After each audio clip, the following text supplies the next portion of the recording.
প্রার্থী জনাব আমিনুল হক, ধানের শীষের প্রার্থী, যোগ্য প্রার্থী, সৎ প্রার্থী এবং সব দিক দিয়ে আমিনুল হক যোগ্য। সেই জন্য তার ব্যাপারে জনসাধারণের এত আগ্রহ এবং জনস্রোত যে আমরা যখন তার নির্বাচনী প্রচারণা তাকে নিয়ে বাড়ি, তখন বোঝা যায় বিল্ডিংয়ের উপরতলা থেকে নিচের জনবল। এটা আপনারা নিজেরাও দেখেন।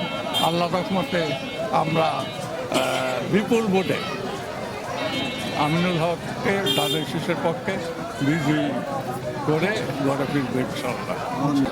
বিকাশ নাম্বার এবং ভোটার আইডি কার্ড যে নিচ্ছে, এটা আমাদের অনেক কর্মীর কাছেই ধরা খেয়েছে। এটা আমাদের কাছে ডকুমেন্টস আছে এবং এটার উদ্দেশ্য যে মানে মহৎ না, এটা বোঝা যায়। সে বিষয়ে নির্বাচন কমিশনের কি ব্যবস্থা দিচ্ছে? এটার নির্বাচন কমিশনে আমাদের যিনি ক্যান্ডিডেট জনাব আমিনুল হক, অবশ্য নির্বাচন কমিশনে উনি এটার আপত্তি জানিয়েছেন। এখন নির্বাচন কমিশন এই জিনিসটা কিভাবে দেখবে, প্রশাসনিকভাবে যে ব্যবস্থা নেবে সেটাই আমরা আইনের প্রতি শ্রদ্ধা। Hello captain, Dhaka 16। যেমন আপনি যেখানে দাঁড়িয়ে আছেন তার ঠিক পিছনেই একটা বড় বস্তি এবং সেখানে অবৈধ গ্যাস, পানি, মাদক, বিভিন্ন ধরনের অপরাধ এখানে সংঘটিত হয়। আপনারা নিশ্চয়ই জনাব আমিনুল হকের নির্বাচনী ইশতেহারটা দেখেছেন। সেখানে স্পষ্ট বলা আছে আমাদের যে বস্তিগুলি আছে সেখানে প্রথম 1 নম্বর হচ্ছে ভাসমানদের স্থায়ী বন্দোবস্ত করা, 1 নম্বর এজেন্ডা। সেকেন্ড, আমাদের এবং মাদককে আমরা জিরো টলারেন্স হিসাবে আমরা দেখব। এটা আমাদের মানে অত্র অঞ্চলে মাদকের একটা বড় সমস্যা, বিশেষ করে ঢাকা শহরে যেখানে বস্তি সেখানে মাদকের একটা যে বড় সমস্যা, নিঃসন্দেহে এটা জিরো টলারেন্স উনি দেখবেন বলে প্রতিজ্ঞাবদ্ধ। কিন্তু আমরা কিন্তু আরেকটা জিনিস লক্ষ্য করলাম যে আপনার সাথে সড়ক ফুটপাথগুলো দেখলাম, তো ফুটপাথ তখন শেষ এবং সড়কগুলো উঠে গেছে।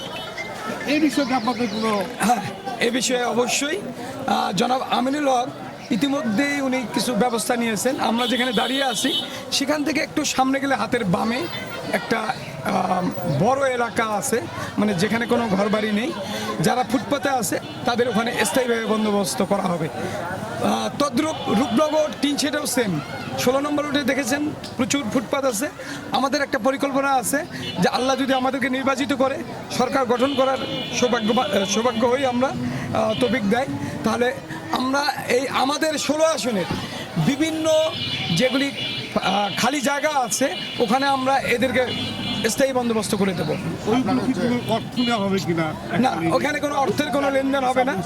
না, 3 লাখ 4 লাখ 5 লাখ করে ফুটপাতে আপনার দোকান দিচ্ছে। এই ধরনের কার্যক্রম আসলে বিগত ফ্যাসিস্ট সরকারের আমলেই সর্বোচ্চ হয়েছে এবং আমাদের কাছে এটুকুই আমরা জানি যে এক জায়গায় 2-3 বার করে বিক্রি করে অর্থ অনেক লেনদেন হয়েছে। বাট আমাদের পরিকল্পনা যেহেতু তারা গরিব, ওরা এটার উপর তাদের ফ্যামিলির 4 জন 5 জন 10 জন করে ফ্যামিলি নির্ভরশীল।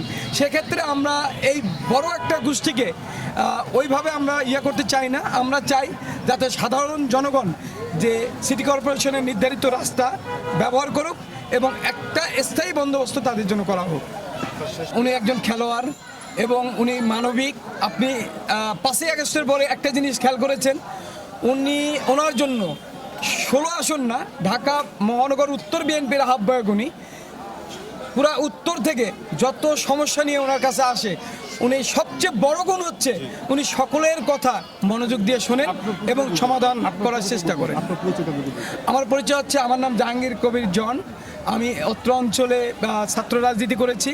সর্বশেষ আমি এই রূপনগর থানা বিএনপির যুবদলের সভাপতি ছিলাম, বর্তমান বিএনপির যুগ্ম আহ্বায়ক।